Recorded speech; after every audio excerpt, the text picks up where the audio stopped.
Welcome back, everybody. We're diving into some listener questions today and a topic that's been coming up a lot lately, how teachers are dealing with student behavior. You've all sent in some pretty intense articles. Yeah, it seems like a really hot topic right now. Yeah, for sure. And it's got me thinking about something that doesn't get talked about much, alexithymia. Oh, yeah, Have you heard of that? I have. Yeah, it's more than just having trouble sometimes finding the right words for your feelings, right? We've all been there. But alexithymia, it's this whole other thing. Like, really struggling to recognize emotions, label them, understand them, not just in yourself, but in other people too. And there's research suggesting it might be a lot more common than people realize. Yeah, the prevalence is surprisingly high. Yeah. Like some studies say it could be 10 to 35% of the general population. Wow.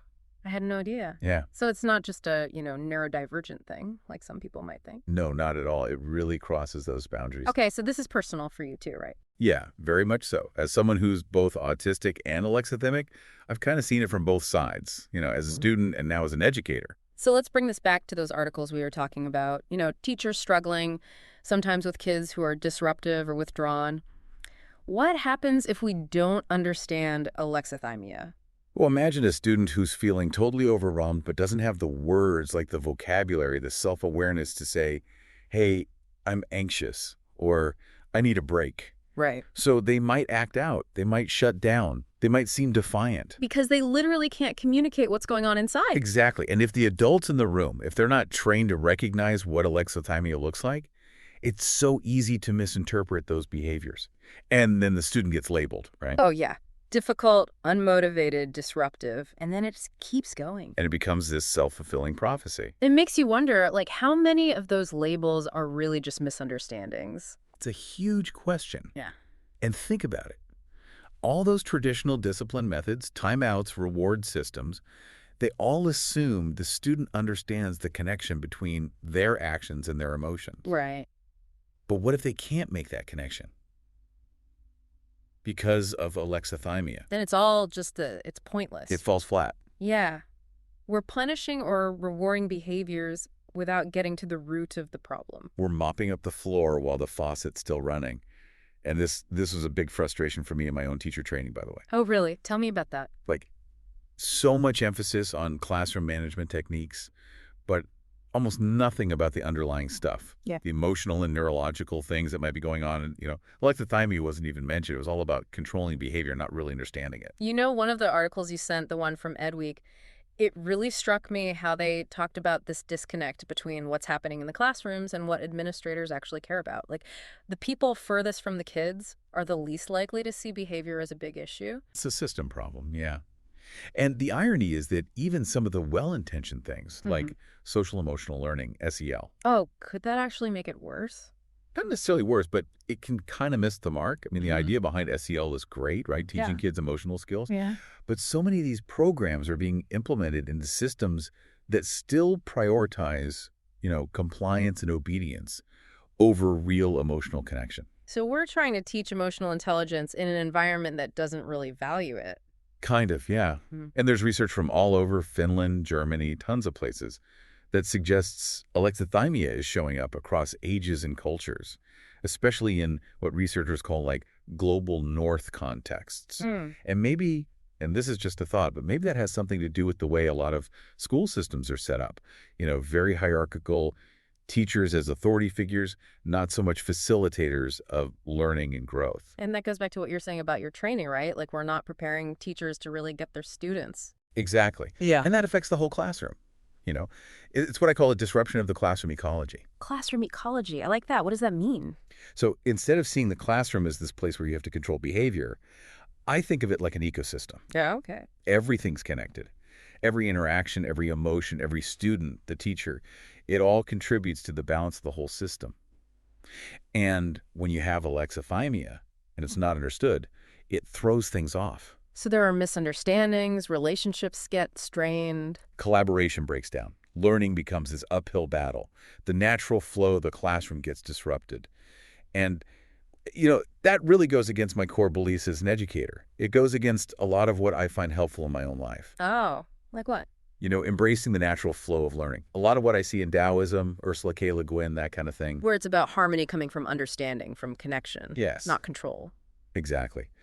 But the good news is, and there is good news, we don't have to stay stuck in this cycle of misunderstanding and frustration. So we're seeing how common this is and how the usual approaches might not work.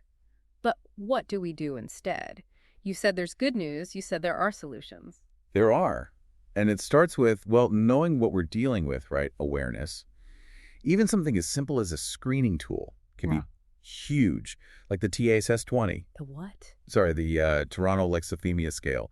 It's basically a questionnaire, helps figure out who might need extra support, in understanding and expressing their emotions. So we're not just guessing, we're actually identifying it. Exactly. And once you know that, Yeah. then you can start using strategies that actually make a difference.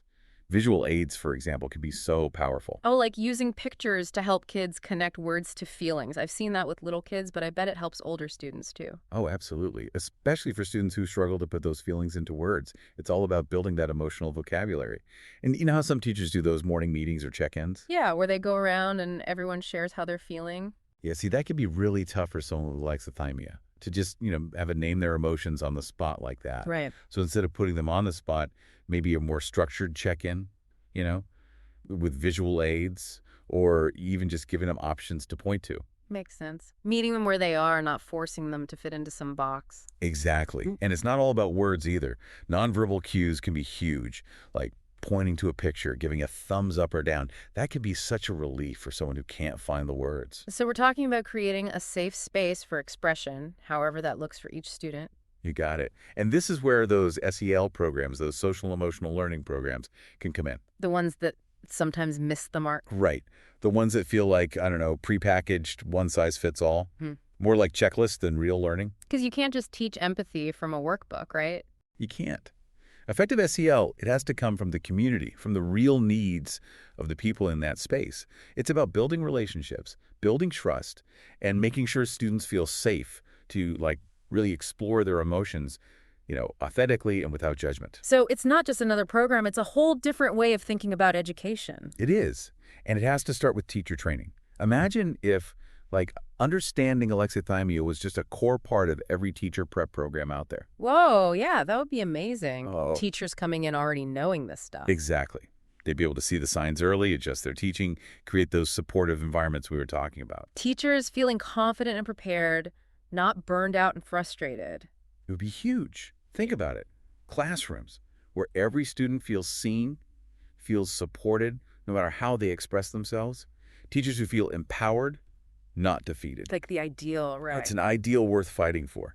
And it starts with alexithymia. It's not about piling more work onto teachers. It's about giving them the tools to actually succeed from day one. Yeah, giving them the knowledge, the support. And then think about the ripple effects. When teachers feel supported, they can better support their students.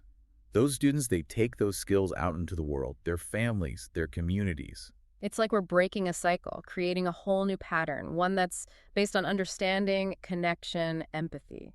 This is really making me think about my own interactions. Have I ever totally misread someone because I didn't even think about alexithymia, That's a good question for all of us, I think. How often do we just assume things about people based on how they act without thinking about what might be going on underneath? It's easy to judge, right? Someone's quiet, we think they're not interested. Someone gets angry, we label them as difficult. But what if there's something else there? Yeah, what if that quiet person is just, struggling to find the words? What if that anger is actually, a sign of feeling overwhelmed? It's not about excusing behavior, but it does make you think twice before jumping to conclusions. For sure. It's about bringing a little more curiosity to our interactions and a little less judgment. Remembering that we all experience things differently, and that's okay. And that shift in perspective, just being willing to see things from another person's point of view, that could change everything. We've been talking about classrooms, but this goes way beyond that, right? Alexithymia affects families, workplaces, friendships, romantic relationships, anywhere where connection matters. So as we wrap up this deep dive, what's the takeaway for our listeners? How can we use this new understanding in our own lives? Well, maybe start paying attention to those little signs you might have missed before. A friend who always seems distant, or a coworker who has a hard time with group projects? Could it be alexithymia? And even if it's not, even if it's something else, just having that awareness, that empathy can change how we approach things. Yeah, it can help us build better connections, more meaningful connections Hmm. with the people around us, which I think is what it's all about, really. It is. This has been such an amazing conversation. Thank you so much for sharing your expertise with us today and for being so open about your own experience. It's been my pleasure. Thanks for having me. And to everyone listening, thank you for joining us on this deep dive into alexithymia. We hope it's got you thinking, maybe even inspired you to learn a little more, because understanding is the first step to creating a more compassionate and connected world.